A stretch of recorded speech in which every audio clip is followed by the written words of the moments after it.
নমস্কার বন্ধুরা, কেমন আছেন সবাই? আশা করি সবাই ভালো আছেন, সুস্থ আছেন। তো আজকে আমি লাঞ্চে বানিয়েছিলাম পেঁপে আলু দিয়ে মাছের ঝোল। যেহেতু এখন খুব গরম পড়েছে, তাই পেঁপে কিন্তু আমাদের অবশ্যই খাওয়া উচিত। তো আমি খুব লাইটভাবেই, হালকাভাবেই, খুব কম একদমই তেল মশলা ব্যবহার না করে রান্নাটা করেছি। তাই চলুন ভিডিওটা স্টার্ট করা যাক। তো মাছগুলো আমি আগেই ভেজে নিয়েছি, ভেজে রেখে দিয়েছি।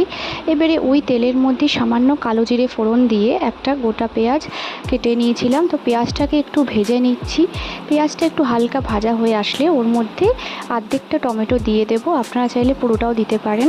তো আমি এখানে হাফ টমেটো দিয়ে দিচ্ছি, আবারও একটু ভেজে নেব। পেঁয়াজটা একটু গোল্ডেন ব্রাউন হয়ে এলে ওর মধ্যে আমি কেটে রাখা পেঁপেগুলো দিয়ে দিচ্ছি। পেঁপেগুলোকে আমি একটু ছোট করেই কেটেছি যাতে তাড়াতাড়ি সেদ্ধ হয়ে যায়।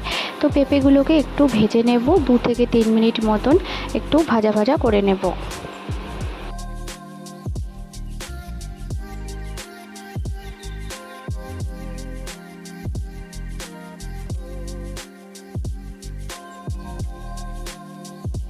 এবারে আমি এই পেঁপের সাথে দিয়ে দিচ্ছি কেটে রাখা আলুগুলো একটু বড় সাইজের কেটেছি যাতে পেঁপের সাথে সমানভাবে সেদ্ধ হয়, না হলে আলু সেদ্ধ হয়ে যাবে, পেঁপে কিন্তু সহজে হতে চায় না। তাই এবারে আলুটাকেও কিন্তু 2 মিনিট মতন একটু ভেজে নেব।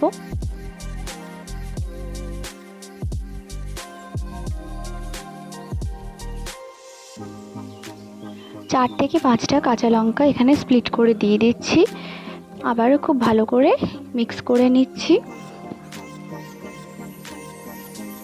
এবারে এর মধ্যে দিয়ে দিচ্ছি পরিমাণ মতো নুন। এখানে আমি এই ছোট চামচটা 2 চামচ মতো নুন দিচ্ছি, আর দিচ্ছি এই ছোট চামচের 2 চামচ হলুদ গুঁড়ো আর 1 চামচ মতন জিরে গুঁড়ো।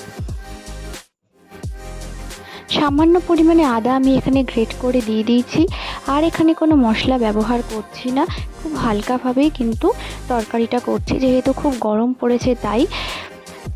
এবারে খুব ভালোভাবে সব কিছুকে মিশিয়ে নিচ্ছি, একটুখানি কষিয়ে নেব। কষাবার পর তারপরে কিন্তু অল্প পরিমাণে জল দিয়ে দেবো।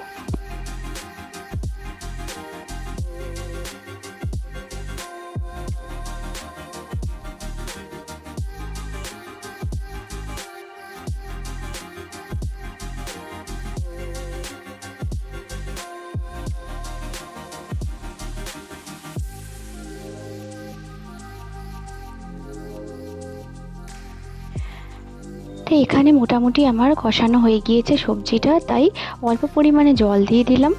এবারে খুব ভালো করে নাড়াচাড়া করে সব কিছুকে ভালোভাবে মিক্স করে 10 মিনিট মতন কিন্তু মিডিয়াম ফ্লেমে রান্না করব, ততক্ষণ না পেঁপেটা একটু হালকা সেদ্ধ হয়ে আসছে।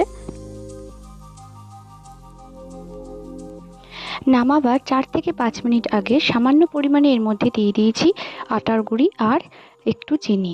এতে কিন্তু টেস্টটা খুব ভালো আসে। আর একটুখানি মতন অল্প পরিমাণে আলু কিন্তু এখানে স্ম্যাশ করে দিচ্ছি। একটু ম্যাশ করে দিলে কিন্তু বেশ মাখা মাখা হবে, খেতেও কিন্তু ভালো হয়। এবারে আমি এর মধ্যে ভেজে রাখা মাছগুলো দিয়ে দিচ্ছি। মাছগুলো দেওয়ার পর 2 থেকে 3 মিনিট মতন রান্না করলেই কিন্তু খুব সহজেই পেঁপের আলুর তরকারিটা রেডি হয়ে যাবে।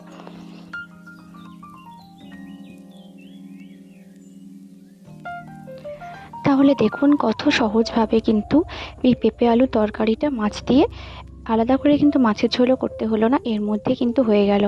যদি এই সিম্পল রান্নাটা আপনাদের ভালো লেগে থাকে তাহলে অবশ্যই কিন্তু ভিডিওটিকে লাইক করে চ্যানেলটিকে সাবস্ক্রাইব করে পাশে থাকবেন। দেখা হচ্ছে নতুন কোনো কুকিং ব্লগে।